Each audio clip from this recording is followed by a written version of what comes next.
Hey, Walter Sorrells back with more tips for the knife maker. Today, making a knife in 2 hours.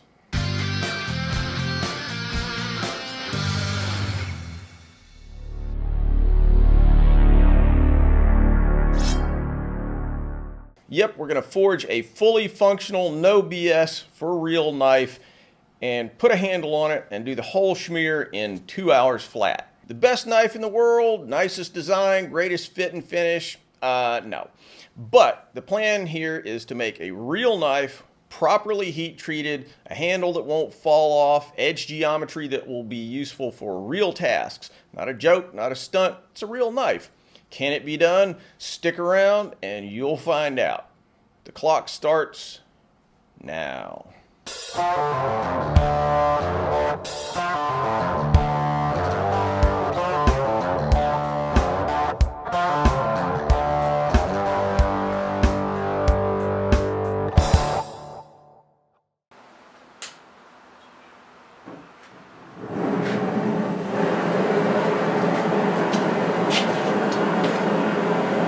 And in goes the iron. I'll be forging the blade from this hunk of D2 steel that I bought from Jim Batson about 15 years ago. I didn't plan the knife, didn't lay out all my tools, didn't practice in advance. I set aside this piece of brass rod and these two handle scales, and that was about it for planning. As you can see, I didn't even have the fire started. I'm basically just making everything up as I go along, just to show that you can make a fully functional knife in fairly short order without a ton of heroics. Honestly, I didn't even know exactly what kind of knife I was making. As it turned out, it's sort of a rustic hidden tang utility knife. The process here was to flatten the bar, then forge a preform, then forge the bevels into that preform, hot cut it off the bar, then shape the tang. I have a hydraulic forge press and all kinds of fancy tools that would have speeded things up a little, but I did all the forging by hand, again, just to show that it can be done.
If I'd had more time, obviously I'd have been a little more careful, but we're able to get this done okay.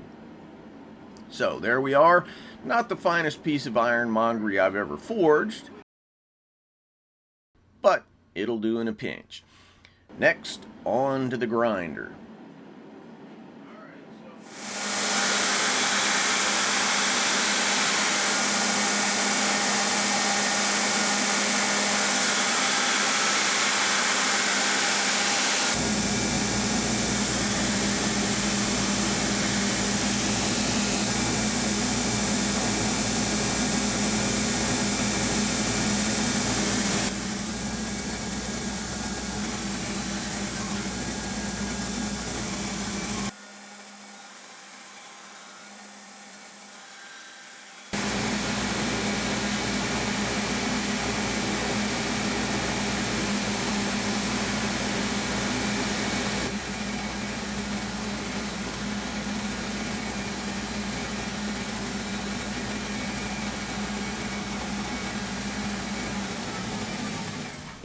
All right, we're 59 minutes in and we're ready for heat treat.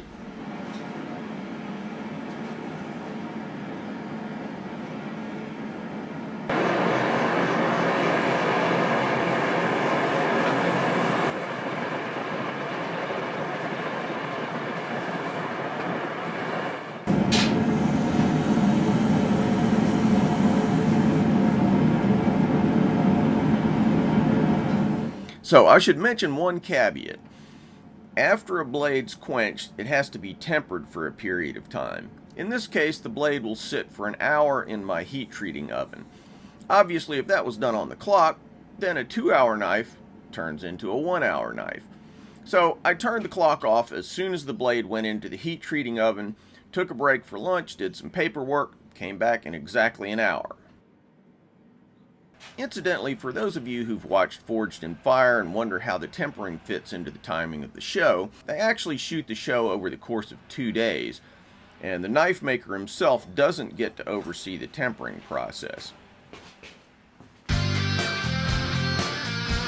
And we're back on the clock.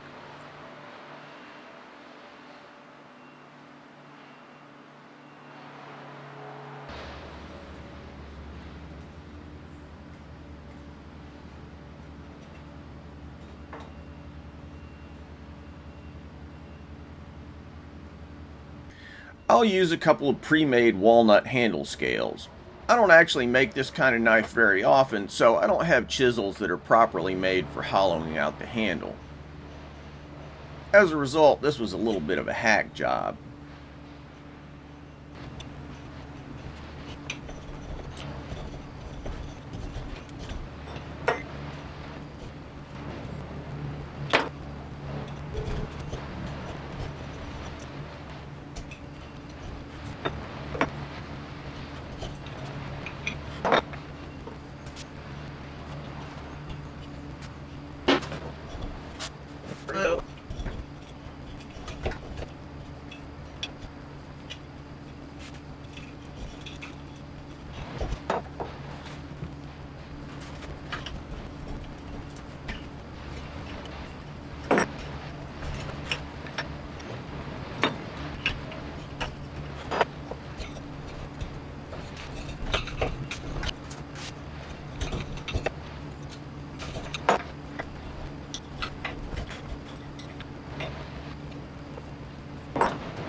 In real life, I'd leave 2-part epoxy overnight to cure before taking the handle to the grinder, but time's a-wasting. Speaking of time, I should mention that I didn't shut off the clock to move cameras, move lights, change batteries, any of that other stuff that's involved in shooting the video. So I probably lost nearly half an hour to all that.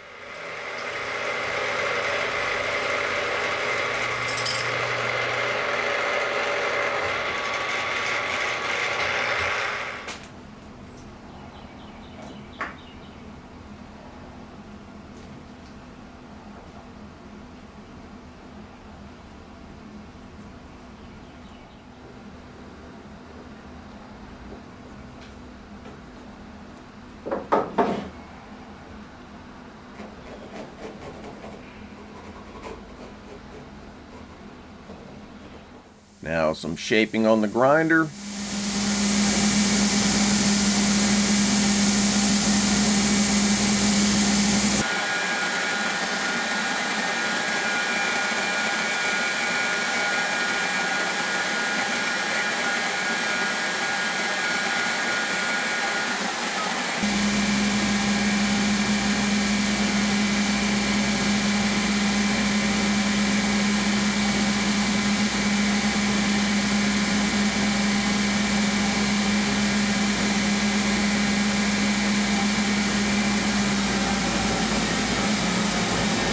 Peening the pin into the handle.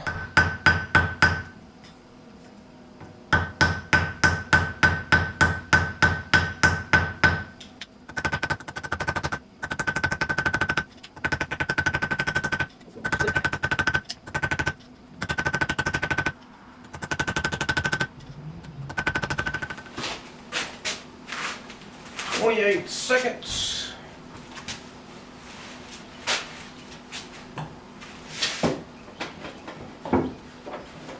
A little tongue oil.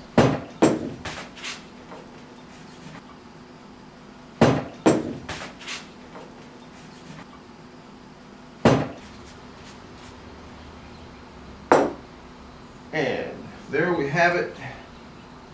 0 seconds. Right there.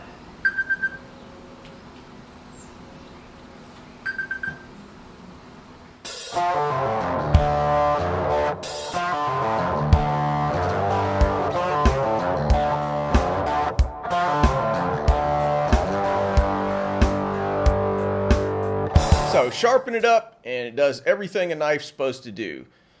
Any lessons here? Well, probably not. I mean, if I'd actually planned this out and I hadn't been filming and doing all the moving lights and all that kind of stuff, I probably could have finished this fairly decently. As it was, still, 100% functional knife. It'll still be cutting if you take care of it in 100 years. But fit and finish, yeah, not so much. So, okay, maybe there is a lesson. As anybody who does custom knife work knows, what seems like the last 5% of the knife, or what should be the last 5% of the work done on the knife, actually takes about 50% of the time. But hey, I did make a knife in 2 hours. If you want to add in the hour that it spent in the tempering oven, hey, we're up to 3 hours. And maybe you could even include the 20 years I've spent accumulating knowledge about how to make knives. But where's the fun in that?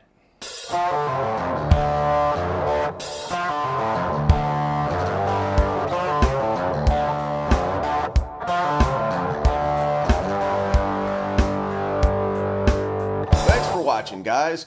If you feel like you got something out of this video, don't forget to subscribe. Also, click on the link to Patreon for a great way to give back to the channel.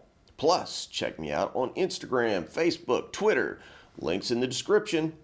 If you want something sharp and pointy, maybe a gift for yourself or one of the cooler people in your life, check out my Tactics Armory website and pick up one of our tactical or outdoor knives. And finally, if you want to learn to make Hamones or Japanese swords, check out WalterSorrellsBlades.com, where you can find videos about how I make Hamones, as well as forging, mounting, polishing, and fittings for Japanese swords. Thanks, and see you soon.